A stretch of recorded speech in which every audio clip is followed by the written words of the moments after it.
Welcome, everyone. Thank you for being here tonight. And we'll begin with the verse of the Kesa. Vast is the robe of liberation, a formless field of benefaction. I wear the Tathagata's teaching, liberating all creations. Vast is the robe of liberation, a formless field of benefaction. I wear the Tathagata's teaching, liberating all creations.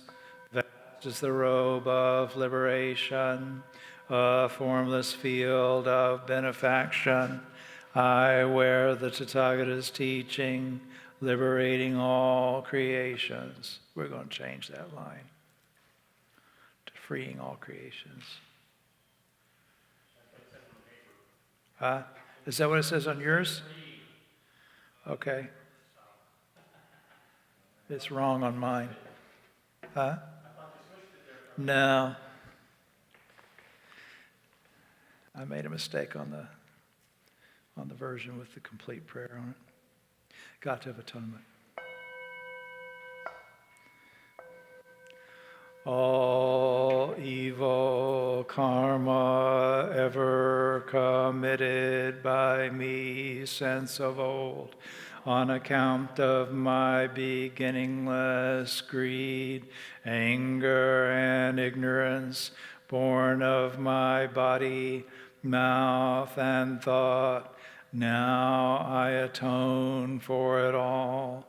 All evil karma ever committed by me since of old, on account of my beginningless greed, anger, and ignorance, born of my body, mouth, and thought, now I atone for it all.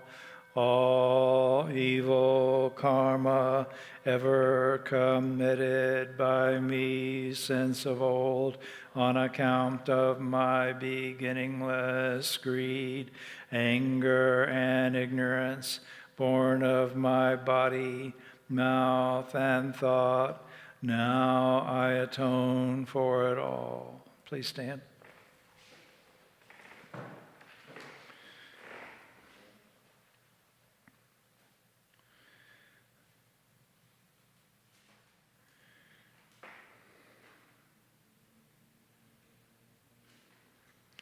Three bows.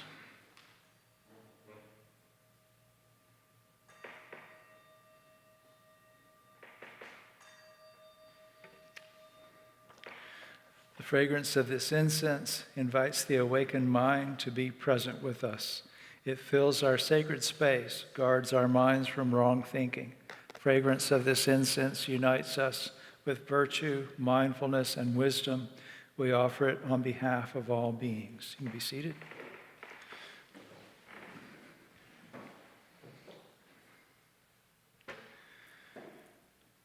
Homage to the Buddha. Namo tassa bhagavato arahato samma sambuddhassa. Namo tassa bhagavato arahato samma sambuddhassa. Namo tassa bhagavato arahato samma sambuddhassa. I go to the Buddha for refuge. Being one with the Buddha, I resolve to each day follow the way of life he laid down for us to walk and awaken to his supreme wisdom. I go to the Dharma for refuge. Being one with the Dharma, the gates of Dharma are manifold. I vow to enter them all. The goal of wisdom is ever beyond. I shall attain it. I go to the Sangha for refuge. Being one with the Sangha, in the spirit of universal fellowship and as a member of the Sangha, I pledge to strive for the enlightenment of all beings. The Metta Sutta. This is what should be done by one who is skilled in goodness and who knows the path of peace. Let them be able and upright, straightforward and gentle in speech, humble and not conceited, contented and easily satisfied, unburdened with duties and frugal in their ways, peaceful and calm and wise and skillful, not proud and demanding in nature. Let them not do the slightest thing that the wise would prove, wishing in gladness and in safety may all beings be at ease, whatever living beings there may be, whether they are weak or strong, omitting none, the great or the mighty, medium, short, or small, the seen and the unseen, those living near and far away, those born and to be born, may all beings be at ease. Let none deceive another or despise any being in any state. Let none through anger or ill will wish harm upon another. Even as a mother protects with her life her child, her only child, so with a boundless heart should one cherish all living beings, radiating kindness over the entire world, spreading upward to the skies and downward to the depths, outward and unbounded, freed from hatred and ill will, whether standing or walking, sitting or lying down, free from drowsiness, recollection. This is said to be the sublime abiding. By not holding to fixed views, the pure-hearted one, having clarity of vision, being freed from all sense desires, is not born again into the world of suffering. May I be happy and well. May no harm come to me. May I learn compassion. May all my friends, family, be happy and well. May no harm come to them. May they learn compassion. May all those troubled in body, mind, and spirit be happy and well. May no harm come to them. May they learn compassion. May all those who have hurt me in body, mind, and spirit be happy and well. May no harm come to them. May they learn compassion. May all those I have hurt in body, mind, and spirit be happy and well. May no harm come to them. May they learn compassion. May all my enemies be happy and well. May no harm come to them. May they learn compassion. May all living beings be happy and well. May no harm come to them. May they learn compassion.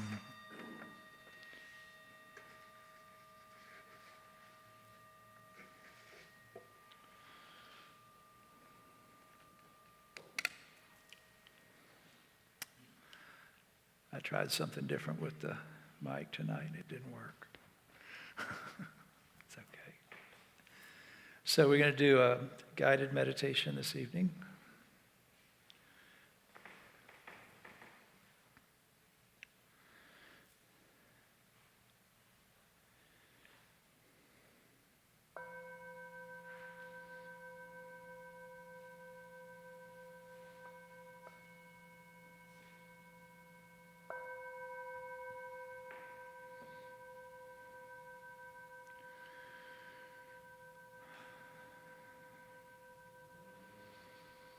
As the sound of the bell fades, take a few deep breaths.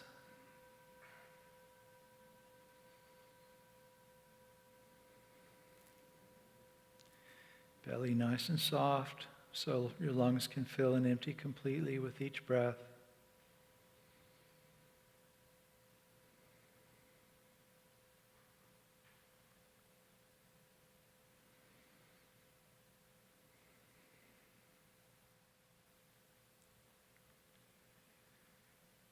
And then let your breath settle into a comfortable rhythm. Just breathing naturally, but be aware of the in-breath and the out-breath.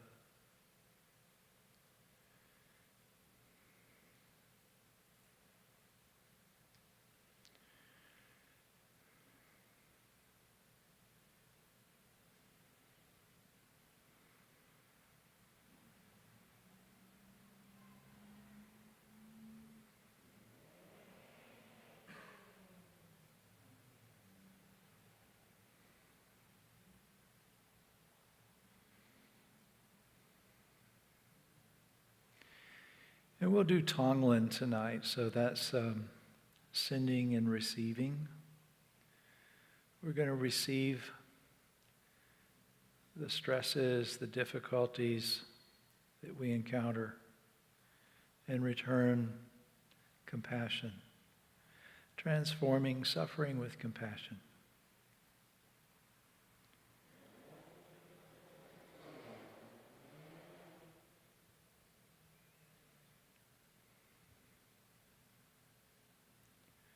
So as we do this, we'll be breathing in stress, taking it into our heart, allowing the compassion in our heart to transform it into freedom from suffering, freedom from stress.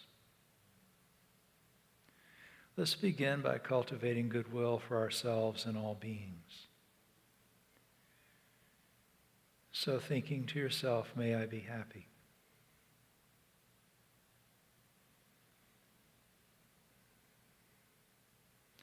And opening up to that happiness that's encountered in the present moment that comes from within.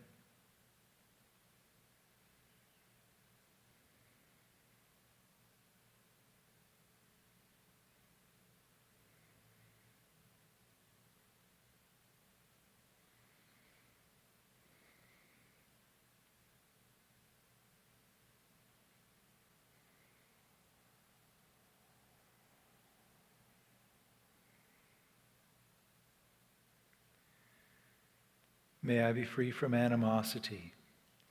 And if any angry thoughts arise in your heart while we're meditating, just let those go. Give yourself freedom from ill will of all kinds.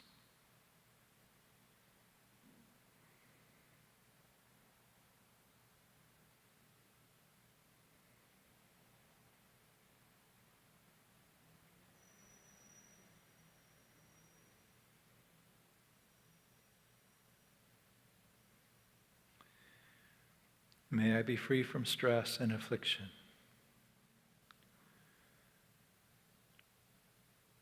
Sounds, feelings, sensations, just let them go or let them be. No need to engage in ways that generate stress.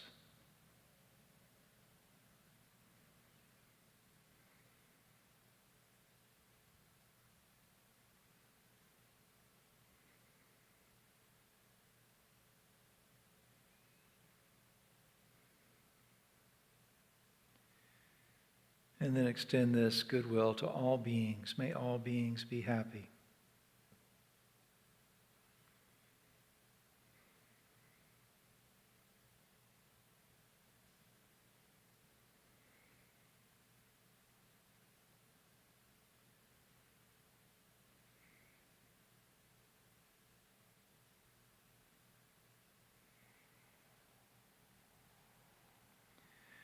May all beings be free from animosity.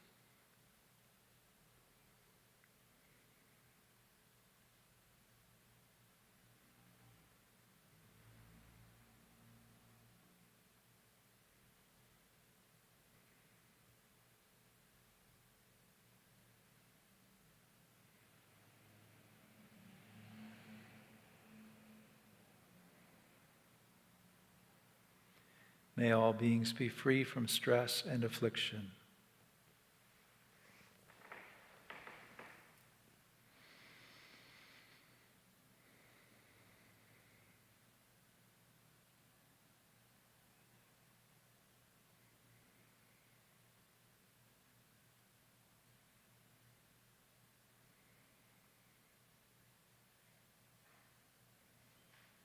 May all beings look after themselves with ease.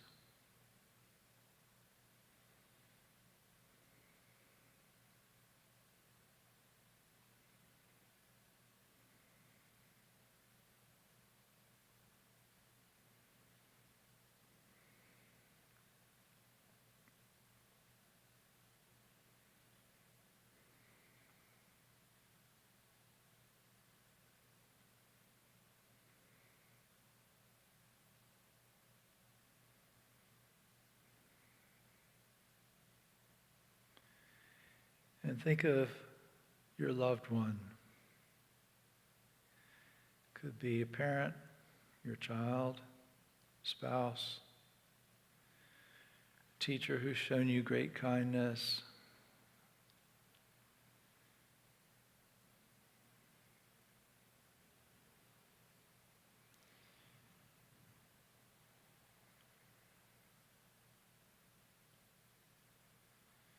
and allow their image or their name to arise in your mind.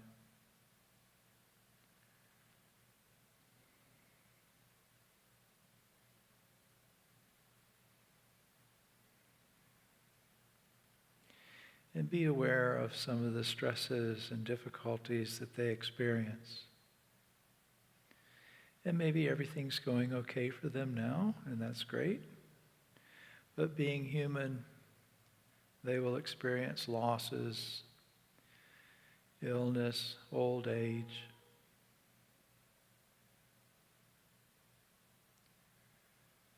And so just generate this wish that they be free from suffering. And you can imagine breathing in their stresses, their difficulties, taking it into your heart, and with your compassion, sending them freedom.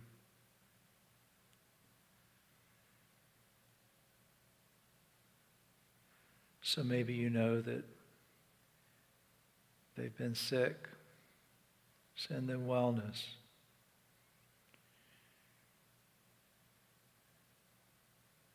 Maybe they're worried about something. Take that into your heart and send them peace of mind.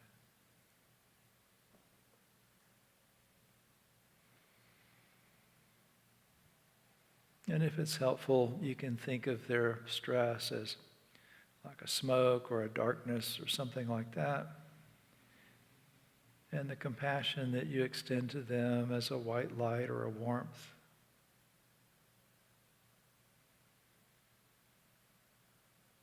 Taking in their stress, sending them freedom.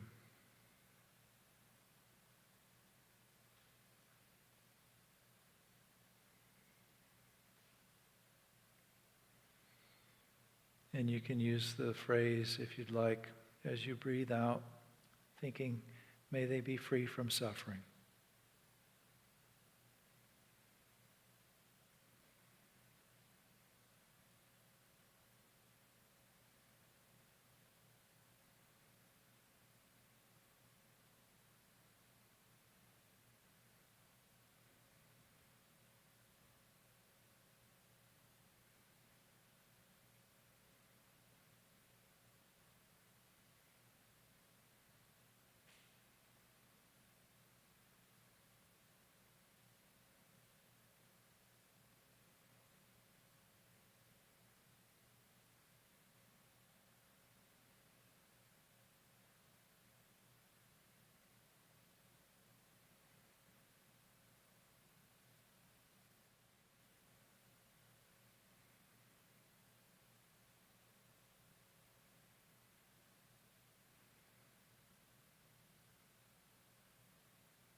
And maybe there's somebody you'd like to help, someone you know is experiencing some difficulty.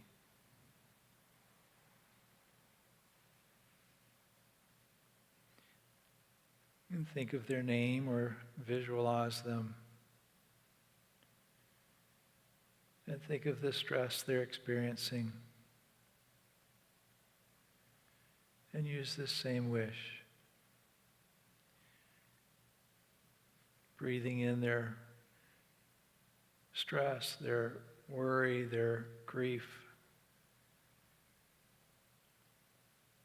their anger. Taking it into your heart, sending them relief. Transforming it with your compassion. May they be free from suffering.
And think of a friend and do the same thing with them. And again, maybe they're not experiencing any difficulties,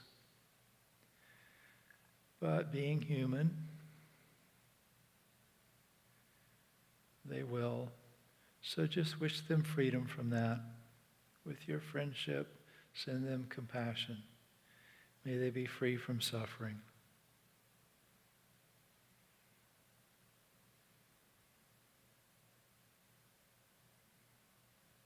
Breathing in their pain, sending them relief.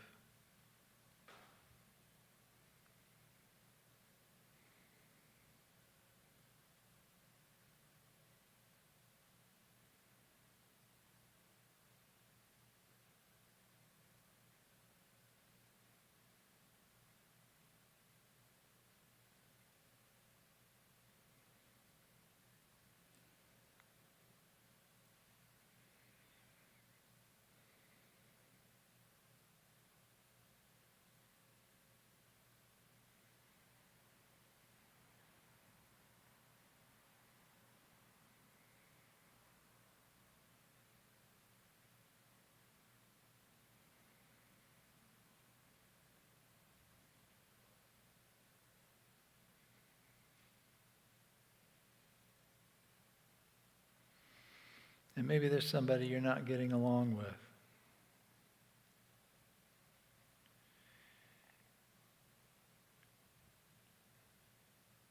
Think of them, visualize them, or think of their name.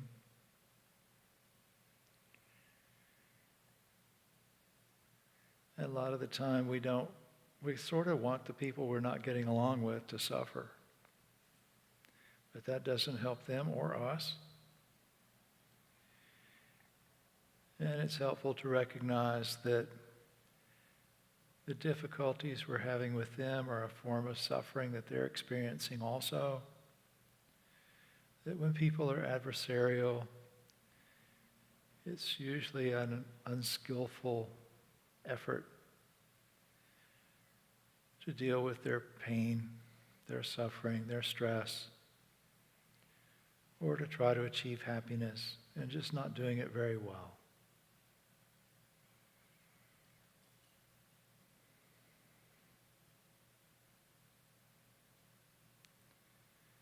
So think about the kinds of suffering they might be experiencing and develop this intention to relieve them of that with your compassion. May they be free from suffering.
And finally, you can extend this compassion to all beings.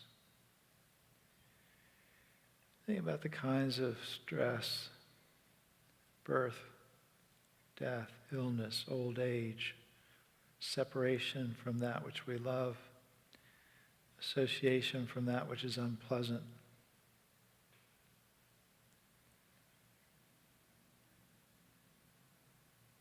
All beings experience those in one form or another. And so we want to make ourselves able to recognize suffering when we find it, and extend compassion wherever we can.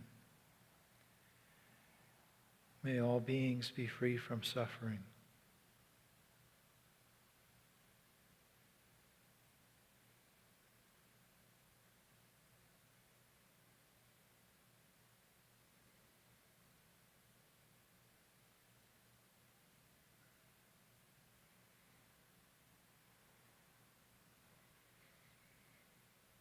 And you can include yourself in that. You're a part of all beings too. Developing compassion and being aware of the compassion we receive is transformative.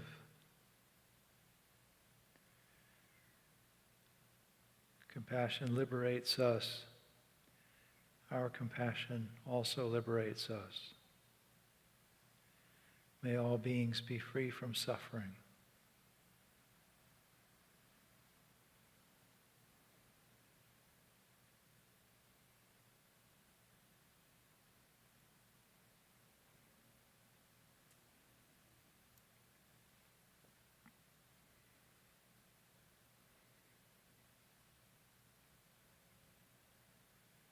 Before the bell rings, let go.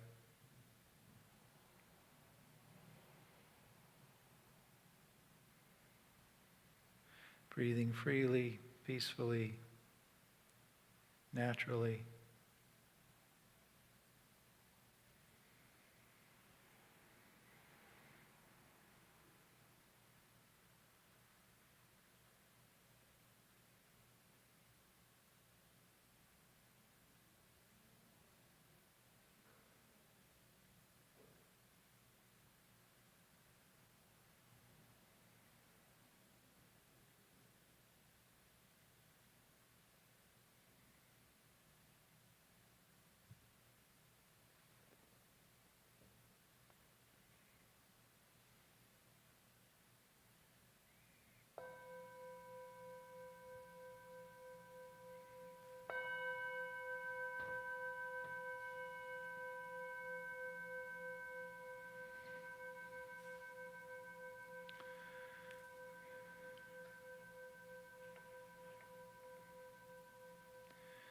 Buddha nature pervades the whole universe, existing right here now, and reciting the sutras, hearing the Dharma, and training the mind. Great merit is attained.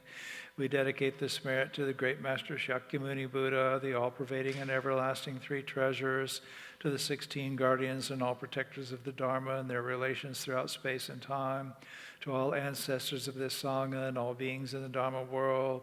May penetrating light dispel the darkness of ignorance. Let all karma be resolved and the mind flower bloom in eternal spring. May the Dharma body maintain strength and health, and years of life be lengthened for all teachers of this Sangha. Let their vows be fully realized, and may they live in perfect peace with Buddha Dharma. We pray for the health and well-being of those suffering from diseases of body, mind, or spirit, those working toward the healing of those afflictions, and for the grieving.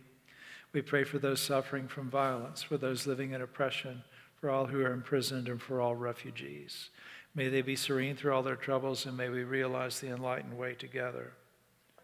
Sabe sata sadahantu avera sukha jivino katang punya phalang mahang sabe bhagi bhavantu te. May all beings always live happily, free from animosity. May all share in the blessings springing from the good I have done. We have done.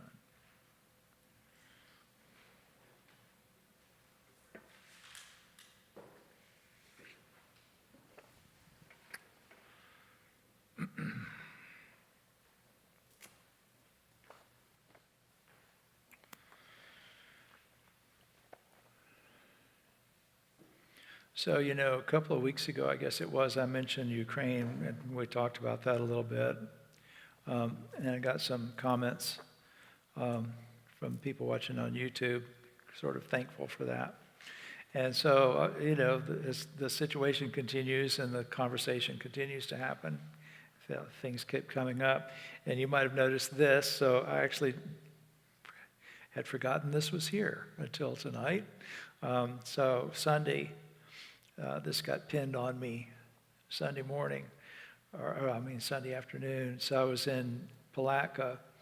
The UU congregation there, where I go once a month, has started, they're being nested by a Presbyterian church. Apparently this is a term that they use these days. And the church is providing them a place, sort of like this one is doing this for us. And so it was their first Sunday meeting at this Presbyterian church, and then they had talked to them about doing a joint prayer service on Sunday afternoon with the UUs and the Presbyterians. And they invited in a pastor from I think a Baptist church. I don't remember for sure exactly. And since I was giving the sermon Sunday morning, they invited me. So there were Presbyterians, Baptists, UUs, and Buddhists in the same room, apparently for the first time ever in the history of Putnam County, as far as anybody could tell. Seriously, they seemed to think it was the first interfaith service in that area ever. And, I think that's significant. I think I enjoy doing interfaith services, and there are people like Father Phil at Our Lady of Lourdes does a beautiful job with his interfaith stuff, and there's a couple of other churches and organizations that do that sort of thing. I think whenever we can get people together and recognize our shared humanity, and not think about these labels and containers that we use to identify ourselves with, that's a good thing. But I thought I would share with you some of the things that I said about at this service. There's a saying by the Buddha that comes from the Dhammapada, one of the well-known books of scripture, as you know. Hatred is never defeated by hatred. Only by non-hatred is hatred defeated. This is law eternal. So the Buddha didn't call very many things law eternal. So you can tell from this, he must have thought that was pretty important. In fact, almost nothing that does the Buddha ever say is law and eternal. So this idea that you can't defeat animosity with animosity, but only with kindness, I think is from a practical standpoint, you can see the reality of this as you look at the way these things work in life. And I think if we look at them from a sort of higher, more spiritual perspective, we can't free ourselves by developing anger or by developing attachments to ideas like retribution and things like that. But we also have to figure out, how are we going to navigate a world where there are people who do bad things? And so, I think kind of a guiding principle is, okay, whatever we do, let's try to not hate.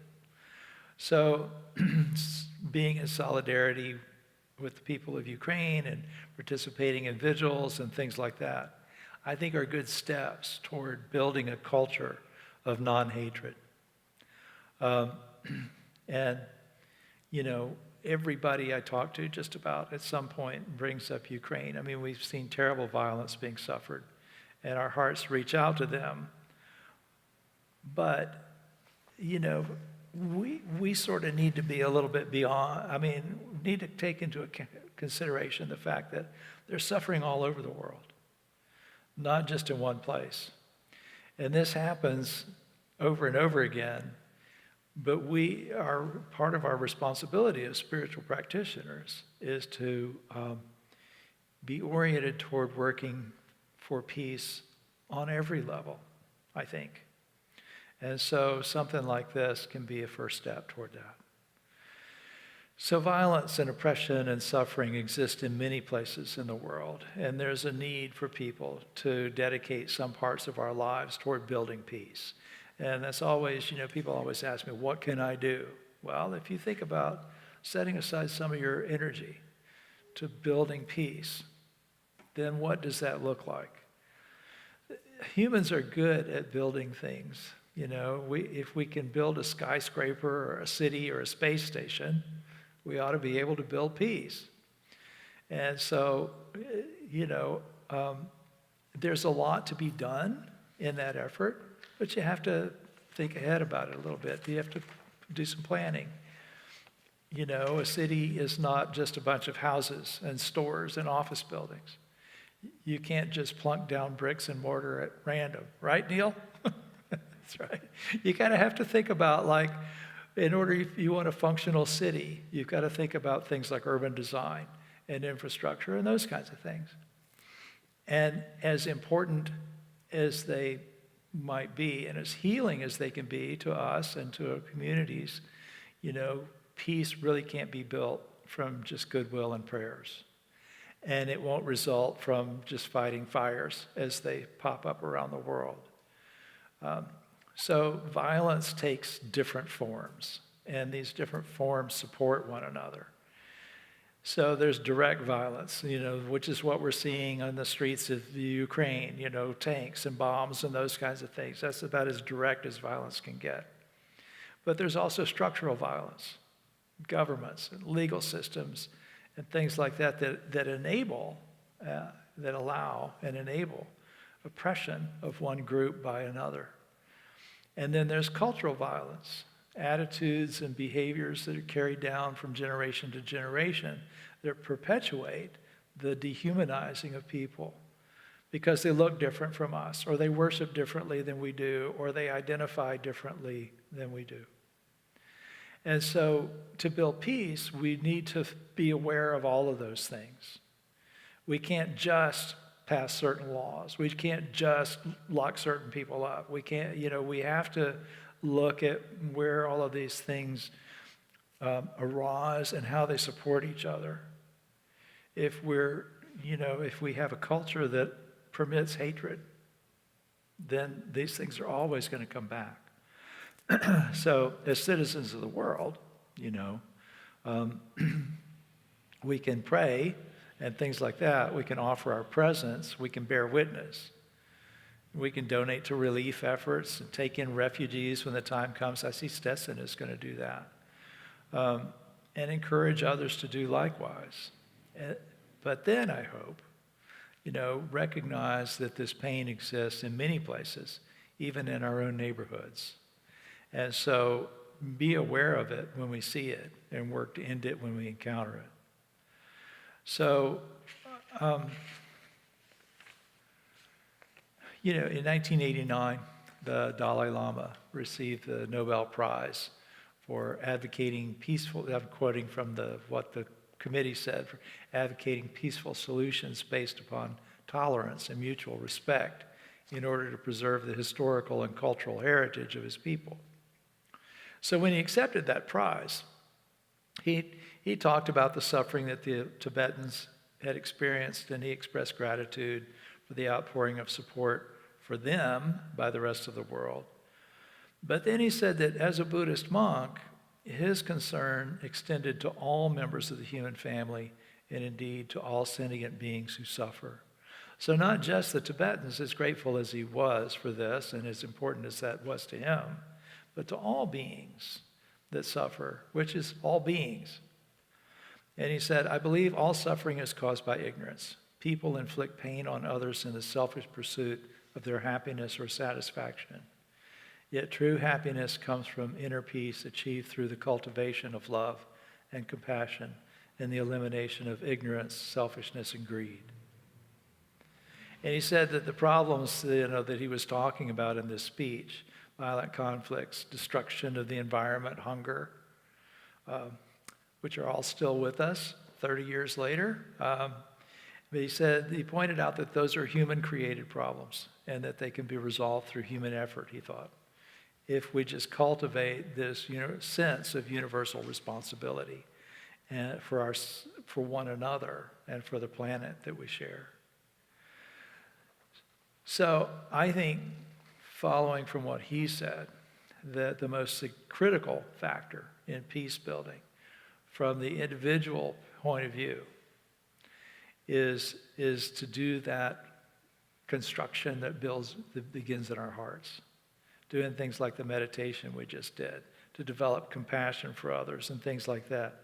The cultivation of love and compassion and a sense of universal responsibility is something that's something we can each do. We can't go and fight in Ukraine, but we can fight hatred in our own hearts, and we can develop compassion in our own hearts. Non-hatred doesn't mean that we can't get angry when we encounter something evil. It doesn't mean that we can't speak out against injustice or resist those who do violence in the world. In fact, I think it's essential that we do that we notice injustice when we see it, that we do something about it if we can, what we can. And we can insist, that people like Vladimir Putin be held accountable for their crimes. I think that's important. But suppose that Putin gets his comeuppance, in some way. He gets sent to prison or is removed from power or whatever. Does that suddenly make the world a peaceful place? Well, it might make it a little bit more peaceful. If we can end the pain and misery that's going on in Ukraine, obviously the world would be better off. But as long as we can condone or rationalize hatred in any form, we're going to have more conflict. But we don't have to act out of anger and animosity. We can act out of compassion. Building peace and creating justice should be acts of caring for others, not acts of retribution or punishment. So I mentioned the verses from the Dhammapada earlier about the idea that hatred can only be defeated by non-hatred. And there's a story behind that. So the Buddha said those words around a conflict that had continued through many rounds of birth and rebirth that all started with a wrongful death many years earlier. So one woman had killed another woman, and they had taken revenge on each other lifetime after lifetime, reborn as a hen and a cat, and then later as a doe and a leopard, and so on. So round after round of existence, they had exacted revenge on each other. And finally, one was reborn the daughter of a nobleman, and the other was an ogre. And the ogre was chasing this young woman, and they ended up at a monastery where the Buddha was staying. And so they were allowed into the gates and brought to meet the Buddha. And so he sat them down and he lectured them. And he told them about their past lives and explained about their endless feuds and rivalries. And as he talked, each of them saw that hatred could only cause more hatred, and that their pain, which was significant, that their pain could only cease through friendship, understanding, and goodwill. And so finally, after many lifetimes, this long-standing conflict came to an end. So you don't have to believe in rebirth and people being born ogres or anything like that. These stories like this are spiritual stories. They're not science lessons or history lessons. But the message is that if we want to live in a peaceful world, we have to cultivate a peaceful heart. Otherwise, hatred will keep taking form year after year, lifetime after lifetime, nation after nation. So, sure, pray for the Ukrainians when you can, and also pray for the Russians who are experiencing pain and loss, and then extend that to the many others who are suffering in our world. So that's all for that. Any questions or comments? Yeah. Just a quick reminder to the countries of Myanmar, formerly known as Burma, where the army is still thrashing the innocent citizens. That's another one to keep in mind. Yeah. Yeah, it's, there's a very long list of places in the world where human rights are violated regularly. And I think we tend to see these as isolated things, unless we deliberately don't, and we deliberately see them as a manifestation of our, greed, hatred, and ignorance. So, but yeah, thanks for pointing that out. There's actually a vigil planned, I think, next week at Stetson. So a class wanted to do something. They asked me to come say a few words and pray.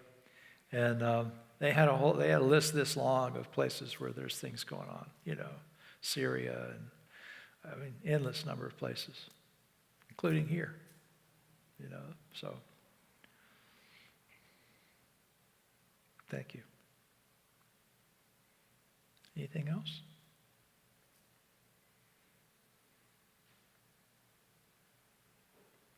All right. Well, thank you all very much for being here tonight. Sensei Brandon is going to do this next week. I'll be at, it's that time of year where they start having events and asking me to be there and to say invocations and benedictions and stuff like that. So I've got one of those next Wednesday. So hope you'll be here to support Brandon. So we'll say the great vows. Creations are numberless, I vow to free them. Delusions are inexhaustible, I vow to transform them. Dharma gates are boundless, I vow to enter them. The enlightened way is unsurpassable, I vow to embody it. Creations are numberless, I vow to free them. Delusions are inexhaustible, I vow to transform them. Dharma gates are boundless, I vow to enter them.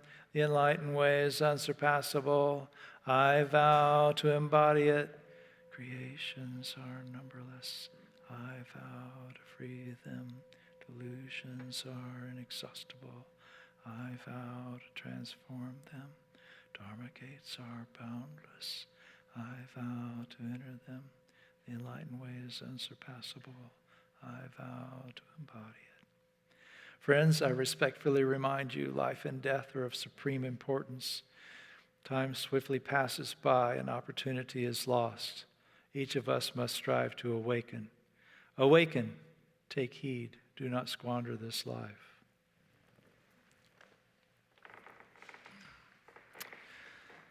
Please stand. 3 bows to the Buddha.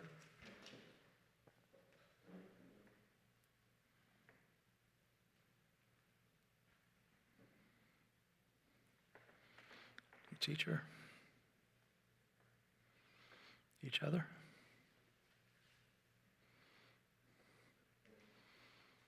Thank you all very much.